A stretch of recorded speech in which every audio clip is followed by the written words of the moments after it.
Le 10h midi, Sud Radio Média, Valérie Expert, Gilles Gansman. Bonjour Gilles. Bonjour Valérie. Et bonjour Olivier Mine. Bonjour Valérie, bonjour Gilles. On est ravis de vous oui. recevoir ce matin.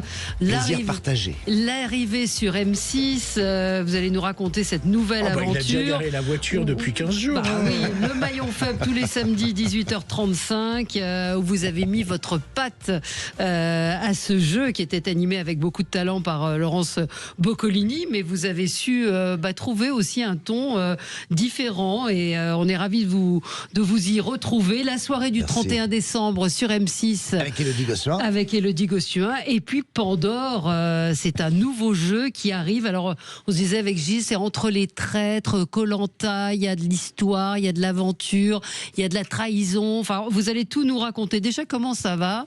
Comment ça va? Comment vous avez pris vos marques sur M6 après combien d'années? 36 ans de service public. J'étais dans ma 36e année de France Télévisions, enfin de France 2 essentiellement. Dont 22 à Fort Boyard. Donc là, vous changez complètement. C'est un choix de carrière que vous avez fait à un moment. Donc comment on arrive dans le service public, dans le service privé, pardon, oui, dans le secteur privé. J'ai été accueilli chaleureusement, je peux pas dire autrement, les bras ouverts et pas uniquement par les cadres du groupe, mais également par les visages du groupe et j'avoue que ça m'a beaucoup touché et puis surtout je suis dans une dynamique, une énergie, quelque chose qui me porte énormément, donc j'aurais mauvaise grâce à me plaindre de tout cela, franchement. Mais ça doit faire bizarre quand même d'arriver comme ça. C'est particulier.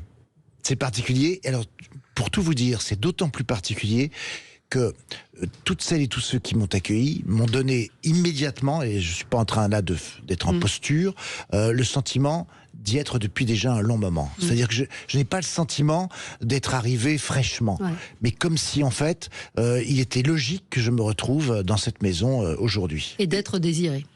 Je pense que ça joue beaucoup désiré aussi. Et attendu, et donc on vous confie effectivement énormément de choses dès votre arrivée avec ce jeu, ces deux jeux, et puis la soirée du 31. C'est symboliquement, ça dit beaucoup également de l'accueil qu'on m'a réservé. Absolument. Et ça y est, vous avez déjà souhaité la bonne année ou c'est du direct? Écoutez, moi, je ne veux pas. On ne révèle pas les secrets. Mais je ne veux pas vous accabler tous les deux, mais sachez en tout cas que pour ce qui est de ma part, pour ce qui est de moi, je suis déjà en 2026 depuis le 14 octobre. Donc après, vous faites comme vous voulez. Hein, mais... Et juste, la décision, elle n'est pas évidente à prendre de partir. Il y a toujours un moment où c'est un choix, c'est vrai. Où on est dans ces... Mais alors, c'est étrange Valérie, parce que vous dites un choix, et c'est certain que finalement, ça reste un choix.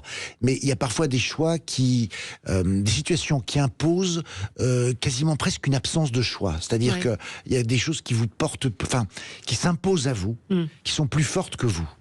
Et tout en ne sachant pas trop où vous allez, parce que c'est pour ça, c'est l'inconnu. Donc bien sûr. La sécurité, c'était de rester là où vous étiez. Et là, la sécurité, vous savez bien, en télévision, la sécurité, elle est relative. Oui, elle est relative. Elle est relative. Non, mais d'un autre côté aussi, c'est à ce moment-là qu'on s'aperçoit qu'on peut avoir une autre vie. Et des fois, on n'imagine pas quand on est dans la routine, on se dit, oh là là, je vais pas quitter quand même, j'ai ça, puis j'ai ça, et puis on fait rien. Mais c'est ça, en fait. Mais ça, pour le coup, c'est quel que soit le secteur d'activité. Ce n'est pas propre à la télévision. Non. Pour les auditeurs qui nous écoutent ce matin, c'était là-dessus que je voulais voir. C'est ça, oui. À un moment de carrière où on se dit, peut-être que voilà, je vais prendre un risque. Oui, parce qu'il y a des phases de plateau où tout d'un coup, on se dit, mais finalement, qu'est-ce qui peut m'être promis d'autre à venir? Et puis quand on se rend compte qu'on est très heureux dans dans les programmes qu'on peut incarner ou dans un poste qu'on occupe dans une société, mais que finalement, quelle est donc l'étape suivante et qu'on ne voit pas le jour par rapport à cette interrogation-là, quand tout d'un coup des bras s'ouvrent ailleurs avec justement, comme vous le disiez, ce désir et cette envie, cette énergie, vous êtes aspiré par ce truc-là en fait. Vous n'avez pas d'autre choix. On va passer au zapping avec vous. On va parler de Pandore, un jeu extrêmement original, jeu d'aventure stratégique, psychologique et mythologique. Et mythologique, absolument. J'ai appris plein de choses. Oui. Il y a c'est un jeu intelligent et plein de choses nouvelles pour vous, Olivier Mine, dans un instant. Mais là, c'est le zapping de Gilles. Sud Radio Média, l'instant zapping. Vous en avez parlé dans vos débats, c'est sur les chaînes 24 heures sur 24, évidemment, la crise agricole. Et c'était à la une des médias et également à la une du 20h de TF1. Le 20h de TF1 a ouvert en fait sur l'armée qui est partie en Hollande chercher des vaccins pour nos agriculteurs français, les ramener en France et démarrer une vaccination massive chez les agriculteurs. C'est un reportage exclusif où ils ont été les seuls à pouvoir suivre l'armée. Pour aller le plus vite possible, toute la profession vétérinaire se mobilise. Les retraités, les étudiants. Même l'armée a réquisitionné 20 vétérinaires de ses rangs et 347 parmi les sapeurs-pompiers. Un dispositif extraordinaire, car ce sont 750 000 bovins qui doivent être vaccinés avant fin janvier. Cela veut dire maîtriser les vaches, les piquer et répéter ce geste 750 000 fois. Un travail fastidieux qu'a commencé aujourd'hui ce vétérinaire des Pyrénées-Atlantiques. On va enquiller quoi, voilà. Donc tous les jours. On a des super assistantes qui nous font les plannings de vaccination, qui contactent les éleveurs. C'est aussi tout ce travail de l'ombre qu'on ne voit pas mais qui est presque plus important que le nôtre. Sur place, il peut compter sur les éleveurs pour lui prêter main forte et accélérer la cadence. Dans le 20h de France 2, Valérie, un petit bout d'Amérique que vous connaissez bien, Olivier. Alors, on part pas à Los Angeles, mais on part pour Las Vegas. Alors, comme dans plusieurs endroits aux États-Unis, vous savez, maintenant, il y a les voitures autonomes, et les taxis autonomes. On en a plein, elle est également. Vous l'avez déjà fait ? Je n'y arrive pas. J'ai des potes qui l'ont fait, mais sincèrement, même quand je conduis à LA, les voir circuler à côté de moi, ça me glace le sang parce que très sincèrement, on est là déjà dans un truc post-tout. On a l'impression d'être dans un film de science-fiction. Mais il y en a vraiment beaucoup dans les rues ? Ah oui, il y en a de plus en plus. Hein. Oui. Et puis elles ont un truc au-dessus qui leur permet évidemment de piloter la chose de manière autonome avec les satellites. Et non, je suis pas tranquille avec ce truc-là, vraiment pas. Ah ouais ? Mais écoute, franchement, oui. C'est comme des voitures fantômes. Il y a des accidents ? Alors, au début, il y en a eu quelques-uns quand même. Hein. Ça s'arrêtait pas toujours au feu rouge. Maintenant, ça va. Je comprends. Mais non, pas tranquille. Et maintenant, ils ont lancé un bus autonome. Je suis pas prêt d'y aller non plus. À Las Vegas. Alors attention, c'est l'ennemi d'Elon Musk qui lance les bus à Las Vegas, Jeff Bezos. C'est Amazon qui lance ses bus Amazon. Et ces bus plaisent beaucoup aux touristes. Reportage donc, comme je vous l'ai dit, dans le 20h de France 2. Ce véhicule futuriste est un robotaxi, une voiture sans chauffeur, totalement autonome. Lancé par le géant du numérique Amazon, il est en phase de test.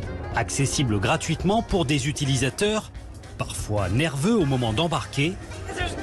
Il n'y a pas un humain au volant de ce truc. Je trouve ça un peu étrange, mais je vais essayer. Mais le plus souvent séduit au moment d'en descendre. Je me suis sentie à l'aise. J'adore, c'est génial. J'adorerais que ce soit notre prochaine voiture. Comment se sent-on sur la banquette arrière ? Il est l'heure pour nous de tenter l'expérience. Alors le robotaxi se commande sur l'application.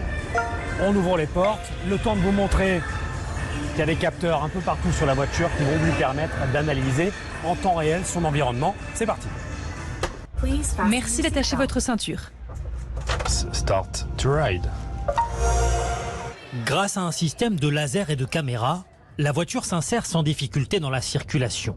Elle met son clignotant pour changer de voie ou tourner et peut rouler à près de 70 km/h. Alors, il y a peut-être, parce qu'un jour j'ai fait un doc là-dessus, c'est que moi j'ai pas mon permis. Vous avez votre permis ? Oui. Ah bah voilà.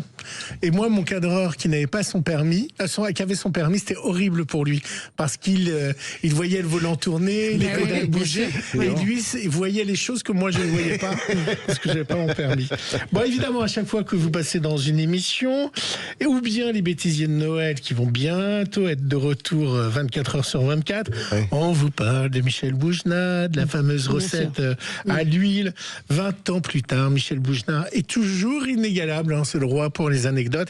Il était invité de Télématin et il a raconté que Johnny voulait qu'il vienne chanter avec lui. Alors lui, il n'avait pas du tout envie dans un show télé. Et alors, Johnny l'a invité à déjeuner pour le convaincre. Et donc ils ont organisé un dîner en tête-à-tête. Au bout de 10 minutes, il m'a tellement touché, il m'a tellement bouleversé, et je l'ai trouvé tellement brillant. Parce que contrairement à ce que beaucoup de gens pensent, Johnny était un homme très intelligent. Et que j'ai dit oui. Et j'ai passé beaucoup de temps avec lui et j'ai chanté Qu'est-ce qu'elle a ma gueule avec lui. dans cette émission. C'est lui qui a voulu. Hein. Moi, j'ai dit, mais t'as bu, toi. Enfin, c'est un truc qui... c'est un truc qu'il fallait pas dire. Non, j'aurais dû lui dire, t'as pas bu. Et alors, c'était comment de chanter avec le taulier? C'était génial. Moi, je disais le texte de Cascale à ma gueule. Je chantais pas vraiment. Je disais, déclamais. Oui, c'est ça. Je déclamais en accord avec la musique, et lui chantait le Cascale à ma gueule. C'était extrêmement émouvant, et c'est un souvenir important pour moi. Ah oui. Michel Bougenat, c'est facile, hein, vous appuyez sur le bouton et vous avez 10 000 anecdotes. Bon, à coup sûr, on le reverra dans vos bêtisiers, là, tout à Noël, de Matin Bonheur. Alors, vous, le demi-américain, presque, maintenant, vous êtes habitué aux maisons et jardins américains, tout éclairé à Noël, avec les serres dans le jardin. Là, ils sont imbattables là-dessus, ça c'est sûr. Ouais. Pas toujours dans le bon goût d'ailleurs, mais et souvent très chargés. Et c'est certain qu'ils ont un goût prononcé pour ces choses-là. Et alors, cette tendance, une autre tendance qui est aussi aux États-Unis, c'est la voiture pimpée. Vous avez la voiture décorée, on en voit beaucoup là sur les réseaux, avec les guirlandes, etc. Et il y a un de vos amis belges, Lucas, parce que les Belges, ils sont forts aussi pour ça. Alors lui, il a mis, attention, 200 mètres de guirlande sur sa voiture. Et il vient de fexter le haut clocher, et il a raconté ça à la télévision belge.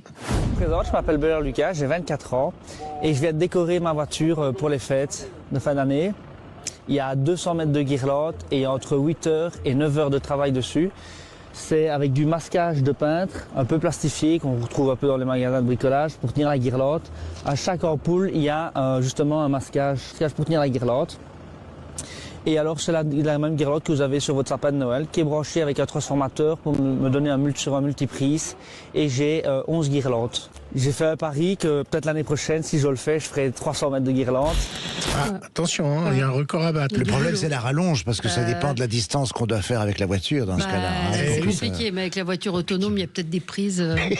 Voilà. Bon, c'est parti aujourd'hui, ce jeudi, Valérie, pour la 5e saison d'Emily in Paris. Hein, vous savez, celle qui n'a pas vu qu'il y avait des rats à Paris, ni des travaux, ni des bouchons dans Paris. Elle les voit pas. Non.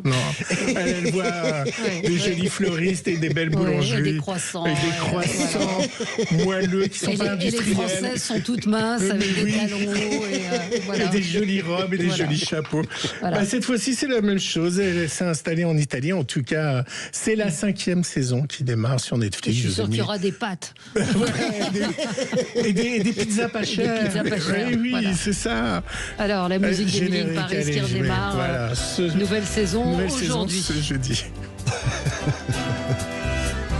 Et à signaler que Netflix fait le choix d'inviter pour les avant-premières des influenceurs, mais pas les journalistes médias. Ouais. Pas vrai. Ouais, ça les intéresse pas. Donc il y a on est très vexés. On n'a pas été invités par Netflix, ni les gens de Téléstar, et donc ils invitent les influenceurs. Heureusement, à M6, il y a des attachés de presse qui font leur boulot et qui nous amènent les vedettes. Olivier Mine, on vous retrouve dans un instant et nos auditeurs sont très contents de vous retrouver. Alors il y en a un qui me dit il a bercé notre enfance et il y aura d'autres questions pour vous. À tout de suite. Ça me touche. Le 10h midi, Sud Radio Média. Valérie Expert, Gilles Gans, Sud Radio Média, l'invité du jour. L'invité du jour, c'est Olivier Mine. Olivier Mine, donc, qui a été le transfert, le mercato de cette rentrée, arrivé sur M6 pour animer le maillon faible tous les samedis à 18h35. Carton, hein, l'audience est au rendez-vous. Vous serez également le 31 pour la soirée de Réveillon. On sera avec vous et Elodie Gossuin. Et puis Pandore, alors c'est un nouveau jeu de stratégie. Alors par les mêmes auteurs, hein, c'est un format hollandais, c'est les mêmes auteurs que Les Traîtres. Donc on retrouve un peu cette couleur des traîtres et de mécanique peu stratégique entre les candidats. Je vais me faire le relais de nos auditeurs. Un auditeur me dit donc qu'il vous aime beaucoup, qu'il est ravi de vous retrouver. Il faut juste que j'arrive à retrouver son message. Toujours agréable de le voir dans les émissions. Je voulais lui dire que ses mots envers Laurence sont très beaux. J'ai 2 questions à lui poser. Quand vous avez commencé le métier de speaker, est-ce que vous aviez imaginé faire cette carrière à la télévision? Et ensuite, il demande si ce jeu ne vous fait pas penser à Xapatan. Xapatan sur la course. Xapatan. Alors, est-ce que vous imaginiez, effectivement, vous avez commencé comme speakerin? Oui, j'ai commencé comme speaker, en effet, en 90, et je ne pensais absolument pas que j'allais rester à la télévision. Non, j'ai pris ça comme une expérience. Je préparais le conservatoire à l'époque, et j'avais évidemment très vite compris que de faire mes premiers pas devant une caméra avec Jacqueline Joubert, qui avait été le premier visage de la télévision française, c'était une chance inouïe, d'autant qu'elle m'a formé pendant 2 mois, presque 3 mois, avec tous les jours des sessions de coaching importantes. Donc bref, cette expérience-là, je l'ai prise comme telle, mais sans jamais me douter que j'allais faire une carrière. C'était pas. J'ai pris ça comme un hasard heureux ou un accident heureux, mais rien de plus. Donc c'est vrai que je suis le premier surpris de me Pandore, dire que. alors parlez-nous de Pandore. Et alors Pandore, c'est alors pour le coup Alors, là, juste une parenthèse, je vous encourage à lire le livre sur les speakerines. Il n'y a pas beaucoup de livres sur les speakerines écrits par Olivier. On vous avait reçu à l'époque. Et qui est super. Alors parlez-nous de Pandore. Alors, Pandore, Qu'est-ce que ça n'a rien à voir avec la piste de Xapatan, puisqu'il y avait une référence à une émission qui avait été animée par Sophie Davant à l'époque. Il n'y a pas de train. Il n'y a pas de train déjà, on n'est pas au Mexique ensuite, et surtout le principe n'a rien à voir. Non, ici on est au cœur de l'Andalousie, au sud de Séville, dans un endroit qui pourrait sembler perdu, mais qui ne l'est pas tant que ça. 12 candidats sont conviés à se rassembler, conviés par les dieux. Ça, c'est l'idée de départ, sachant qu'ils vont pouvoir gagner 100 000 euros. Ça, c'est la promesse d'origine. Le souci, car les dieux donnent mais reprennent tout aussi vite qu'ils ont donné, le souci est que au jour levant, 2 candidats parmi ces 12 candidats vont découvrir qu'ils sont maudits, sacrifiés, qu'ils ont été placés dans la boîte de Pandore, c'est-à-dire que la représentation de leur buste a été placée dans cette boîte par les dieux, et ils vont avoir la journée, et uniquement dans la journée, pour trouver le moyen d'approcher cette boîte, de l'ouvrir, et bien sûr de retirer le buste qui les représente pour mettre celui d'un autre candidat, car au soleil couchant, je vais tous les convoquer dans la grotte où se trouve cette boîte de Pandore, et parmi ces 2 candidats qui seront donc représentés dans la boîte, l'un des 2 quittera l'aventure au terme d'un duel que je leur proposerai. Donc ils n'ont qu'une seule journée pour trouver le moyen de s'en sortir. Ce qui est terrible, imagine Valérie, vous savez qu'il y a votre nom, parce que vous êtes tiré au sort et puis il y a écrit Valérie. Et là, donc, vous êtes dans la boîte de Pandore. Après, vous allez peut-être éliminer, parce que parmi les 2 qui sont dans la boîte, il y aura un éliminé. Vous allez tout faire pour aller ouvrir la boîte, et vous pouvez changer le nom, de mettre de quelqu'un d'autre. Alors, il va falloir trouver. C'est psychologiquement, c'est très bien fait. Qui a changé le nom? Et puis vous, quand vous ouvrez la boîte, vous les connaissez, M6, s'ils peuvent ne pas payer 100 000 euros. Il y a 5 000 euros qui part à chaque fois. Donc on verra si le gagnant part avec à chaque ouverture de la boîte, en effet, Gilles, vous avez raison, à chaque ouverture de la boîte, il y a 5 000 euros qui s'évanouissent. Donc si les candidats ouvrent cette boîte sans faire attention, à chaque fois, tout le temps, pour observer, par curiosité, au terme au bout de 3 jours, il risquerait fort de ne plus rien y avoir du tout dans la boîte.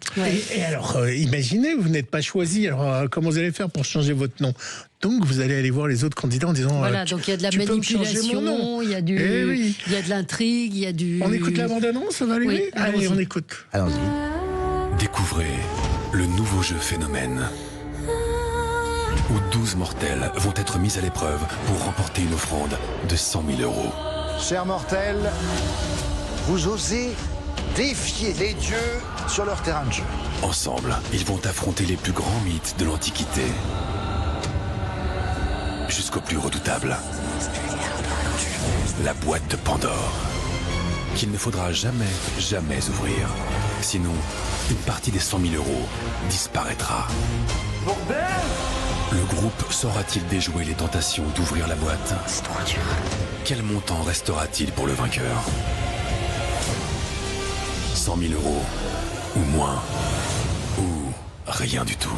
Alors, on vous l'a proposé comment ce jeu? C'était pour vous, en fait, quand M6 a signé ce jeu, vous étiez l'animateur Alors ça, je n'étais pas à l'époque encore au sein du groupe, donc je ne peux pas vous dire si c'était le cas. J'ai cru comprendre que très rapidement, ils avaient envisagé que ce soit moi qui incarne ce programme, alors j'avais pas encore rejoint la 6.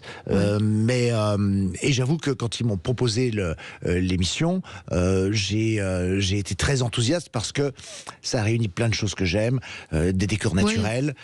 Certains décors d'ailleurs ont été utilisés pour Game of Thrones dans certains épisodes et on comprend quand on s'y trouve parce que c'est d'une pure beauté. Et puis les paysages sont très beaux. Et puis on apprend des choses parce que ça fait référence à la mythologie et les épreuves ont un lien avec la mythologie. Elles sont inspirées par les mythes grecs et c'est vrai que si en plus on peut se surprendre, se divertir et apprendre un petit truc sur le côté, moi je trouve ça plutôt pas mal. Parlons du maillon faible, donc émission présentée pendant très longtemps par Laurence Boccolini. Comment on se met dans le... Vous êtes déjà pas mal exprimé, mais quel plaisir vous avez trouvé dans ce jeu ? Je l'ai trouvé fort heureusement rapidement parce que quand on me l'a proposé, j'avoue que j'ai avancé à petits pas. J'étais pas convaincu que je pouvais être forcément la bonne personne pour incarner ce jeu qui avait été fortement marqué. Par Vincent de Dienne aussi. Par Laurence Boccolini et Vincent de Dienne. C'est-à-dire succéder à Vincent de Dienne, on n'imaginait pas un carton comme ça en prime du jeu et qu'il a amené un humour et un décalage assez fou. Et Vincent, fort heureusement pour moi, Vincent était dans une configuration très différente. Il était avec des amis à lui, des stars et des people et des amis. Des artistes qui étaient des amis à lui. Donc, l'angle n'était pas le même. Et puis, je vous dis ça donc parce que j'ai avancé à petits pas. Et puis, on a trouvé ensemble avec le producteur et la chaîne où placer le curseur entre le pas que j'avais à faire moi pour m'approcher du format et le format dans le pas qu'il avait à faire pour se rapprocher de moi. Et je me suis beaucoup amusé à présenter cette émission, à l'enregistrer. J'ai le sentiment que c'est partagé par les téléspectateurs et peut-être par certains auditeurs qui nous écoutent aujourd'hui. Et tant mieux parce que ce plaisir-là, il n'est pas fin. Et en même temps, c'est rude comme émission. Bien sûr. Parce que ça casse les codes classiques du jeu traditionnel. Et même si ce jeu a été créé à 26 ans, il n'empêche qu'il est d'une grande modernité toujours pour ça. Et puis au-delà de ça, parce que il faut... on prépare des choses en amont, mais il y a aussi beaucoup d'improvisation et donc il faut rebondir sur ce que font les candidats. Et c'est pas toujours évident. Écoutez, on vous souhaite une belle et longue carrière si sur vous aimez les M6. traîtres, regardez Pandore. Pandore, donc qui va démarrer lundi soir. Lundi à 21h10. À 21h10 sur M6, sur la 6, comme vous avez dit. Ça, c'est les vieux qui disent ça. Oui, sur la 6, oui. Parce que moi, j'écoute la TSF, voilà. Radio Luxembourg, Sud Radio. Le maillon faible, tous les samedis à 18h35. C'est trop court, me dit un auditeur. Et puis la soirée du 31 avec Élodie Gossuin. Mais en tout cas, on vous souhaite bonne chance pour Pandore. Merci à vous. Et dans un instant, c'est Perico Légas qui sera avec vous. À demain. Sud Radio.